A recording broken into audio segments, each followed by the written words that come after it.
Hello everyone, welcome to another video talking geeky stuff. This is another video.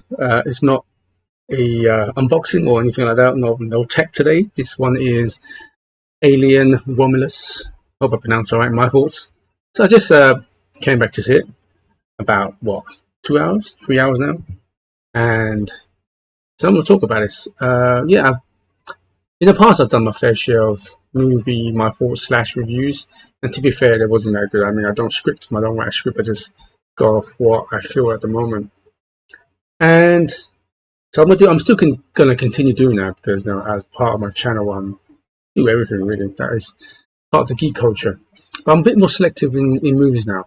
My last one was Wolverine or Deadpool Wolverine. I did a bit of that, and this one, Alien Romulus. So before I start though, there is spoilers, of course. So please watch the movie first, and please do check back here and watch this video. Before I even start, like normal, let's play the trailer and talk over it. I'm not sponsored by anyone, of course. I keep on saying that. If you like this stuff, please give me a like, subscribe. That'd be amazing. Thank you everyone in advance. So anyway, yeah. So I just got back from what 2.5, 3 hours now, and Alien, yeah, is one of my favorite movie franchises of all time. Of course, the first two movies are the best, 1 and 2, or Aliens, Ridley Scott and James Cameron. Two of my favorite sci-fi slash action movies, horror movies of all time. I actually enjoy just a smidgen Aliens, the James Cameron, probably my favorite one. Alien, the first one is still amazing. It's just a smidgen over. If Aliens is a 10 out of 10, Aliens a 9.5 out of 10. That's how close they are, I'm telling you now. And I didn't mind 3. I didn't mind Resurrection. I didn't mind them. I know a lot of people didn't like them. I personally didn't mind them. I know there's a lot of hate for Prometheus and Alien Covenant. I didn't mind those either. Because I actually liked the world, the universe they build, and the Prometheus, they wanted to add a little bit more kind of like history with the engineers and so on. I actually quite like it. And there was talks about kind of like redoing this franchise or continuing the franchise. Was it the director who did District 9 and Chappie? Elysium, that director, I can't remember his name, South African director.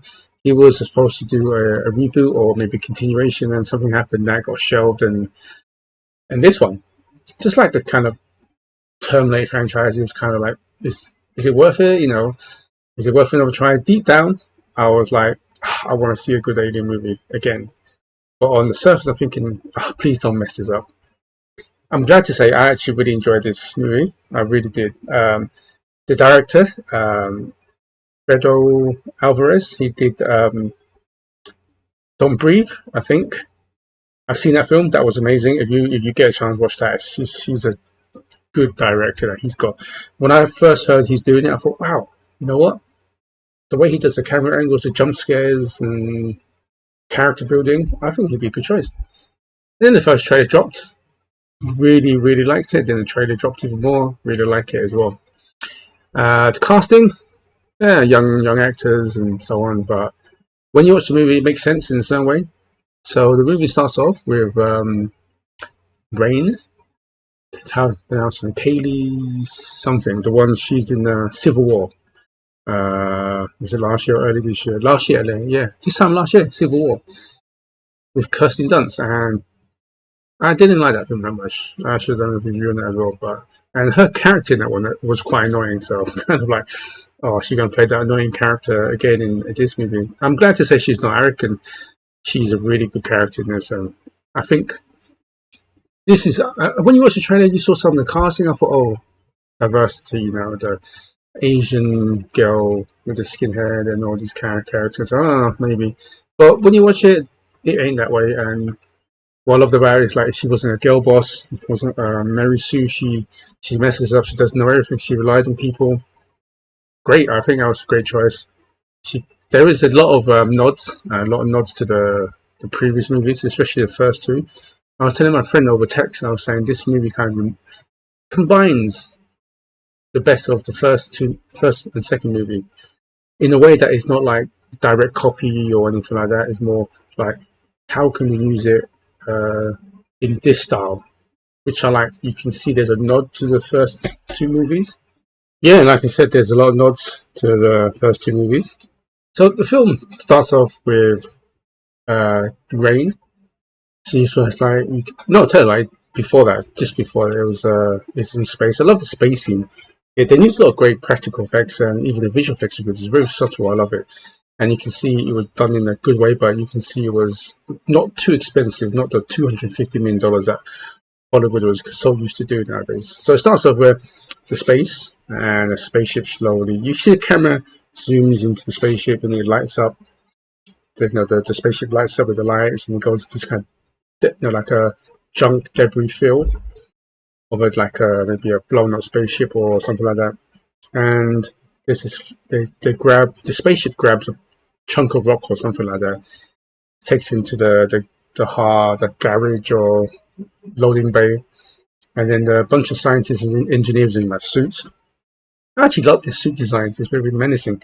Goes in, uses a laser cut, and it cuts this thing open. And you know what they're doing. And then it cuts to the scene. Rain, you see her sitting on like a hilltop, looking at sunset, and you can see that she's having a dream. Wakes up and starts to work, and meets up with David Johnson, or the actor, which plays Andy and the android, or what do they call him, a synthetic human being, or something like that, or an android. But this android was found by Rain's father, and is kind of not fully functional.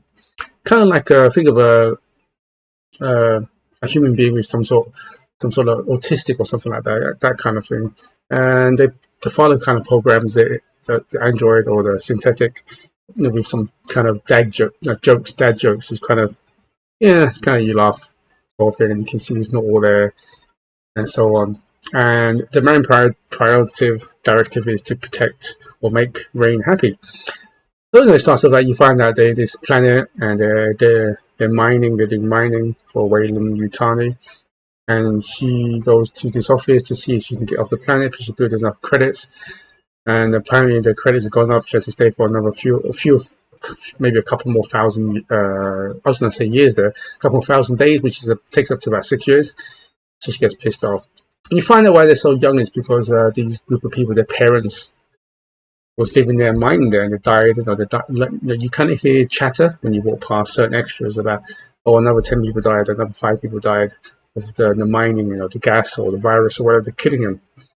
And one of the friends gives a call over her watch, one of those smart watches you can see pictures. Tyler says, "Hey, we've got an idea. Come to my place," and so on. And you meet the characters, and they all want to get off the planet and go to what's that planet called? I can't remember the planet's called. I think it's the same planet where they talk about it being terraformed. I think it's a planet where it sets up in aliens, their colony. Correct me if I'm wrong, please. And so they found that above the planet there's this kind of like a spaceship. They thought it was a spaceship first. They thought it was decommissioned, and they want to get on there and get the life support, because it takes them 9 years to go to that colony. So they go up there, and then you find that it's not a spaceship; it's more like a space station. They're going, as always, all these alien films is never walking apart. So they go in there, dock in. They wanted to get the pods, the sleeping pods, but they didn't have enough power to last up to 3.5 years. So they go in to get more power to charge the sleeping pods. So of course, when you go and you find that this was a government, or not government, sorry, a Wayland Yutani's kind of top secret, like a research facility, and we all know what's going on. They've been experimenting on all these aliens, and of course, aliens run amok and killed everyone, and so on. During the whole thing, I love the camera angles. The music was great. The sound design was great. Even the way they used the lighting was amazing, and you can see there's a lot of references to the Aliens, the second movie, going to corridor to corridor. That was really good. There's a few letdowns, of course. I wouldn't say letdowns. I just feel that some of the characters, you didn't care too much about. It's very predictable. You knew who's going to die. To be fair, I actually knew who was gonna die. I think I was right in all of them. I was like, okay, this one's gonna die, that's gonna die, that's gonna die. We knew that what's her name, Navarro, the Asian one with the skinner, she's gonna get the first chest burster, as to say, or the face hugger. It was in the trailer, or the posters kind of gave away, and then it follows up. There was a great twist at the end, which I didn't see coming. Well, I saw it coming half during the film when you find out one of the crew members, Kay, is Tyler's sister. You find out about 20 minutes and she's pregnant. I thought, oh, okay. And then something, I thought, okay, something's going to happen got to happen with the baby. And then you find out, I get back to that point. So they go in there and then they got Andy, the android he got because they needed him because he was a Weyland-Yutani android robot. So they need his kind of like a fingerprint or whatever it is, identity or identification to unlock all the doors. But they go into this place where they've discovered like the energy cells, but they get locked in and suddenly you find out it's flooded, and this is where the face huggers start to come out. You see in the trailer is really cool. This scene is very intense, and you find out that there was a bio contamination, so the door gets locked, and Andy doesn't have the clearance to kind of unlock it. So the other two girls, Navarro and I hope I pronounced that right, and Rain comes in and try and save them. Of course, the good thing was they found a dead android. Oh yeah, the dead android, which is later you find out it's Ian Holmes, which is great to see. I mean, he died a few years ago, and they quickly took one of his chips out because he has more clearance. And there's a pretty good jump scare there as well. It's pretty good. I gotta admit, this film has some really good jump scares. It was well done in a way that you knew they're coming, but they were kind of, how do you say, they're predictable, but they were not cliches. Hope that makes sense. It makes sense. So anyway, in Holmes, they get the chip and give it to Andy, and he unlocks everything. But by doing so, there's a brilliant scene just before when he put the chip in, and Andy goes into this kind of like, he freezes and reboots. This is standard for a few minutes, and for the whole scene, you got the face huggers on the water jumping. That was a really intense scene. I did like that. So anyway, they kind of saved it. Well, they opened the door, and I was thinking, oh, maybe maybe okay, maybe the Asian one ain't gonna get the face hugged first, but because the way they've done it really good. And that's the bit when he says run in the trailer. That's when they runs and or hell breaks loose. That was a really good scene. Anyway, it causes the ship. They're running the ship because Andy suddenly has a new personality because taking on kind of the Ian Holmes Rook kind of character, and that's what Weyland-Yutani's kind of directives are, and switch it, kind of self-contained, and finish off the mission. And so he's chasing the girl, the Asian lady, and her boyfriend back to the ship. But of course, Andy couldn't reach it, and then the ship kind of takes off. Then, of course, this is a funny thing. I'm not sure what the lore is about this. Is when you watch the first Alien movie, it took about a few hours before the chest burst. So this one was pretty quick. I'm not sure. Is there like a process? Is it 10 minutes, 20 minutes, a few days? I don't know. I need to. If you know, please let me know in the comments. So anyway, where Andy couldn't stop him to get back into the ship, and the ship takes off, and then of course the chest burst causes whole scene, and the ship goes all crazy and crashes. That's when you see the explosion. It goes kind of round in circles and docks into the whole place. The mission was they needed to get these pods before. Another thing they found out is this kind of space station is got about 36 hours to kind of collide with the planet's ring. Not like Saturn's ring, like small particles. It's like big particles. Like you can see, it's like when you go, like those big icebergs you find in the oceans, like that, but in space. So they need to get there. Suddenly, of course, the ship hits it, puts it off course. You've got like 40 minutes before it collides, and that was really good because I think it's in real time. I was actually checking my watch. It's like 40 minutes and 10, 20 minutes and so on. I think it's in real time. That was really good. And then there's a really good scene where there's you could with the gun. You see like the first version, the pulse rifle.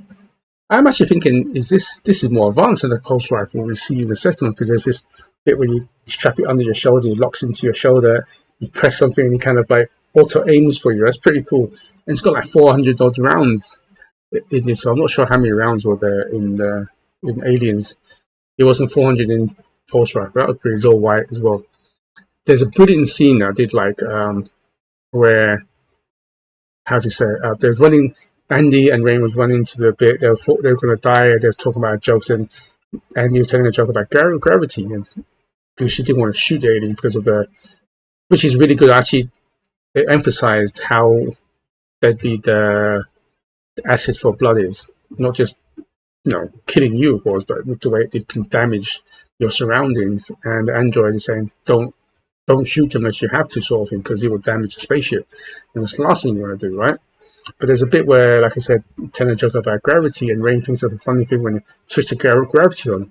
And there's a brilliant scene when there's a whole corridor, all these aliens from the floor, ceiling. It really reminds me of the ceiling bit when in Aliens, we had the big shootout. And it's got the sound of the pulse rifle. It just brings back some memories of the sound in part 2 as well. It starts shooting more, and because it's anti-gravity, the blood is swirling around, and they had to kind of like go through the corridor. There's a really good scene, dodging. That was amazing. I did like that. It was a clever use of that scene. But overall, of course, everyone dies, of course, except for Andy and Rain. I think it's and then before that, like I said, when I went going back about the Kay, the sister of Tyler, you find out, like I said, 20 minutes in, you find out she's pregnant. And I said earlier that I was thinking of it. I thought something's got to happen with the baby. They won't mention it. And lo and behold, the whole mission was they want to kind of, what do you call it? Ian Holmes talks about their mission was to find, human beings are colonizing the solar system and galaxy, and they're mining, getting all this precious material, but our human body is not adapted for space. We're just dying, and they want to create some sort of superhumans. And there's a brilliant scene saying, "We can't wait for evolution." That's such a cool line. Whoever wrote that is amazing. We just can't wait for evolution. So they got these kind of like black liquid. It's the same liquid from the Prometheus and the engineers. So that is where the law and everything's kind of connected as well. And this will help genetically modify us. And there's a scene where they crush a rat or a mouse, and then they inject it and it resurrects itself. So I took the serum, and the whole mission of Andy, when they put the chip back in, was to successfully take these serum or this liquid back to where they returned it, of course. And yeah, but of course, while they're running away, you see there's like a monitor of the after effects. Well, just before that, you see this creature. Straight away, it's something to do with the mouse, and then you kind of zoom past the monitor, and you can see the after effects of the mouse kind of explodes or changes into another monster or something like that. So there's this. I'm going all over the place this film because, like I said, I don't write any script. So Kay was captured, of course, by Alien, one of the alien xenomorphs, and there's a scene just before the corridor scene I mentioned, all the guns. Tyler hears a voice and goes saves her, and they was gonna inject to kind of help her. She's almost kind of dying, but Rain said, "No, I don't trust it." So anyway, Rain, they got attacked by aliens when Tyler gets killed, and Andy gets chucked over the corner. He starts to spasm on the floor.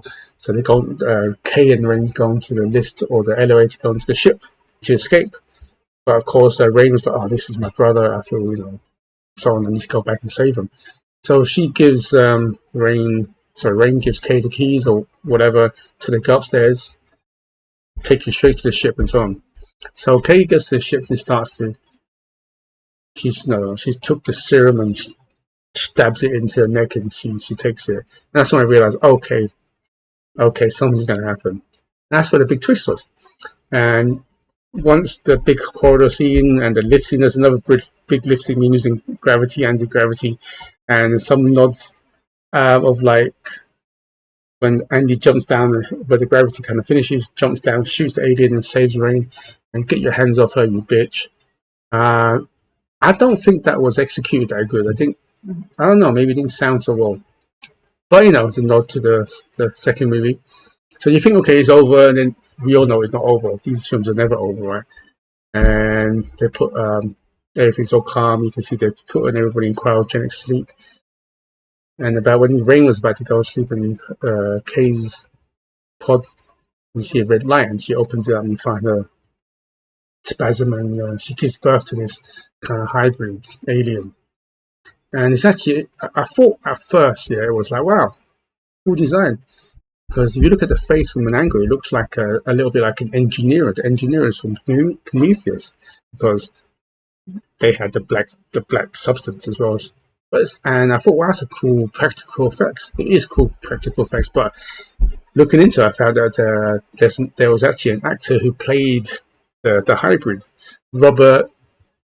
I can't pronounce his surname. He's basketball player, about 7'7". He has a very kind of like, no, I don't want to say his neck is a little bit elongated, a bit. He has deformity sort of thing like that. So they got him to do that. So, and the whole scene, really harks back to the first movie. It's a really good scene. Anyway, gone over the place. Because I just want to say, I really like this film. I actually really enjoyed it, like I said. But there's a couple of things like the characters, couldn't care less too much about them, except for the main one, really. They was actually really good. But the other characters, sort of like Canon Ford was, okay. No, you kind of knew they were going to go. Didn't really bother me too much. But just like the way the intensity was this. It's great to see Ian Holmes back. I know it's CG, but they did a pretty good job. Great special effects, great practical effects as well. Great tension, great jumps. I love some of the camera angles. It's really good. It's actually a really good film. I love all of it. And I really hope this makes a lot of money and makes a part two, part three, and just continue the alien world. Really, I really do like this. But if I have to give it a rating, I give it probably an 8.5 out of 10. It's definitely one of the better movies I've seen this year. Yeah, so it's a thumbs up for me. Definitely go and check it out. Please like, subscribe. Appreciate it. Thank you very much. Until next time, good morning, good evening. Sorry, good morning, good afternoon, and good evening, wherever you are in the world. And please do stay safe. Goodbye now.